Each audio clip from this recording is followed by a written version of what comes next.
নমস্কাৰ বন্ধু বান্ধৱীসকল, আপোনালোকক স্বাগতম জনাইছোঁ মোৰ ইউটিউব চেনেল LK ক্ৰিয়েশ্যনলৈ।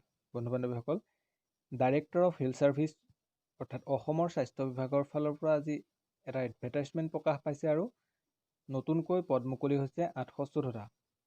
ইয়াৰ কিছুমান পদৰ বাবে শিক্ষাগত অৰ্হতা লাগিব, হায়াৰ ছেকেণ্ডেৰী পাছ, আৰু কিছুমানৰ বাবে লাগিব গ্ৰেজুৱেশ্যন আৰু 6 মাহৰ কম্পিউটাৰ ডিপ্ল'মা। আৰু এই পদসমূহৰ পোষ্টিং অসমৰ 10খন জিলাৰ বিভিন্ন হস্পিটেলসমূহত দিয়া হ'ব। গতিকে আহকচোন ভিডিঅ'টো আৰম্ভ কৰোঁ।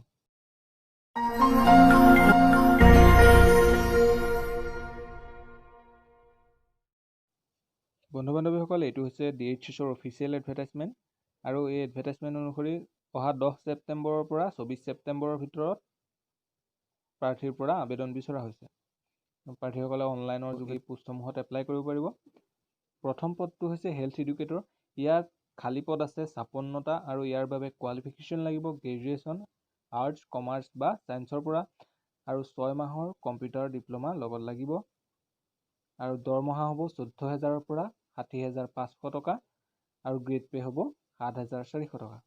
2 নম্বৰ পদটো হৈছে একাউণ্টেণ্ট বা ফাইনেন্স আৰু ইয়াত পোষ্ট আছে 13টা আৰু ইয়াৰ বাবে বিকম অৰ্থাৎ কমাৰ্চৰ পৰা গ্ৰেজুৱেট হ'ব লাগিব আৰু আপোনাৰ 6 মাহৰ কম্পিউটাৰ ডিপ্ল'মা লাগিব। আৰু এই পদটোৰ ঠিক প্ৰথম পদটোৰ দৰেই দৰমহা একেই, দৰমহাৰ নিৰিখ একেই, 14,000ৰ পৰা 60,500 আৰু গ্ৰেড পে হ'ব 7,400 টকা। ইয়াৰ পাছৰ পদটো হৈছে অৰ্থাৎ 3 নম্বৰ পদটো হৈছে ষ্টেটিষ্টিকেল এছিষ্টেণ্ট আৰু ইয়াৰ পদ আছে 6টা আৰু ইয়াৰ বাবে কোৱালিফিকেশ্যন লাগিব গ্ৰেজুৱেশ্যন হ'ব লাগিব ষ্টেটিষ্টিক্স, ইকনমিক্স বা মেথামেটিক্সত আৰু 6 মাহৰ কম্পিউটাৰ ডিপ্ল'মা লাগিব আৰু ইয়াৰ দৰমহা হ'ব 14,000ৰ পৰা 60,500 টকা আৰু গ্ৰেড পে হ'ব 6,800 টকা। 4 নম্বৰটো হৈছে একাউণ্ট এছিষ্টেণ্ট কাম কেচিয়াৰ। ইয়াৰ পদ হৈছে 7টা আৰু ইয়াৰ বাবে কোৱালিফিকেশ্যন লাগিব বিকম বা কমাৰ্চত গ্ৰেজুৱেট আৰু লগতে লাগিব 6 মাহৰ কম্পিউটাৰ ডিপ্ল'মা আৰু ইয়াৰ দৰমহা হ'ব 14,000ৰ পৰা 60,500 আৰু গ্ৰেড পে হ'ব 6,200 টকা। 5 নম্বৰ পদটো হ'ল জুনিয়ৰ এছিষ্টেণ্ট আৰু ইয়াৰ খালী পদ আছে 60টা। ইয়াৰ বাবেও আপোনালোকক গ্ৰেজুৱেশ্যন লাগিব আৰ্টছ, ছায়েন্স বা কমাৰ্চৰ পৰা আৰু লগতে 6 মাহৰ এখন কম্পিউটাৰ ডিপ্ল'মা লাগিব। আৰু এই পদত দৰমহা হ'ব 14,000ৰ পৰা 60,500 আৰু গ্ৰেড পে হ'ব 6,200 টকা। 6 নম্বৰ পদটো হ'ল ষ্টেটিষ্টিকেল ক্লাৰ্ক আৰু ইয়াত খালী পদ আছে 6টা। ইয়াৰ বাবেও আপোনালোক আৰ্টছ, কমাৰ্চ বা ছায়েন্সত গ্ৰেজুৱেশ্যন কৰা হ'ব লাগিব আৰু 6 মাহৰ এখন ডিপ্ল'মা লাগিব। ইয়াৰ দৰমহা হ'ব 14,000ৰ পৰা 6,500 আৰু গ্ৰেড পে হ'ব 6,200 টকা। 7 নম্বৰটো হ'ল ষ্ট'ৰ কিপাৰ। ইয়াত পোষ্ট আছে 9টা আৰু এই পদটোৰ বাবে কোৱালিফিকেশ্যন লাগিব হায়াৰ ছেকেণ্ডেৰী বা মেট্ৰিক পাছ আৰু লগতে লাগিব 6 মাহৰ এখন কম্পিউটাৰ ডিপ্ল'মা। ইয়াৰ দৰমহা হ'ব 14,000ৰ পৰা 60,500 আৰু গ্ৰেড পে হ'ব 6,200 টকা। এই পদসমূহত এপ্লাই কৰিবৰ বাবে বয়সৰ সময়সীমা 18ৰ পৰা 40 বছৰ। OBC, SC আৰু ST কেণ্ডিডেটসকলৰ বাবে 3ৰ পৰা 5 বছৰলৈ বয়সটো বৃদ্ধি কৰা হৈছে। আৰু এই পদসমূহ এপ্লাই কৰিবৰ বাবে আপোনালোকে কোনো ধৰণৰ ফিজ দিব নালাগে আৰু চিলেকশ্যন প্ৰক্ৰিয়া প্ৰথমে এটা ৰিটন টেষ্ট হ'ব 100 নম্বৰৰ OMR বেছ হ'ব আৰু তাৰপিছতে এটা স্কিল টেষ্ট হ'ব। সেই 100 নম্বৰৰ লিখিত পৰীক্ষাৰ 75 নম্বৰ ইংলিছৰ পৰা আহিব আৰু 25 নম্বৰ হ'ব সাধাৰণ জ্ঞান অৰ্থাৎ GKৰ পৰা।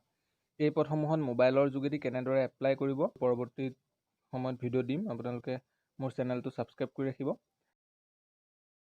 ছেকেণ্ড এটা এডভাৰটাইজমেণ্ট প্ৰকাশ পাইছে ডাইৰেক্টৰ অফ হেল্থ ছাৰ্ভিচৰে অসমৰ স্বাস্থ্য বিভাগৰ তৰফৰ পৰা।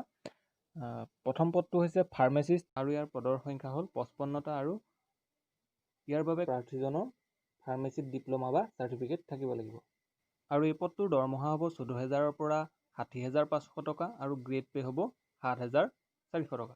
দ্বিতীয়টো পদ হ'ল ষ্টাফ নাৰ্ছ আৰু ইয়াত পদ আছে 498টা আৰু ইয়াৰ বাবে কোৱালিফিকেশ্যন লাগিব GNM ডিপ্ল'মা লাগিব বা BSc নাৰ্ছিং হ'ব লাগিব আৰু এই পদসমূহৰ দৰমহা হ'ব 14,000ৰ পৰা 60,500 আৰু গ্ৰেড পে হ'ব 6,800 টকা। তৃতীয়টো পদ হৈছে লেবৰেটৰী টেকনিচিয়ান আৰু ইয়াত পোষ্ট আছে 77টা।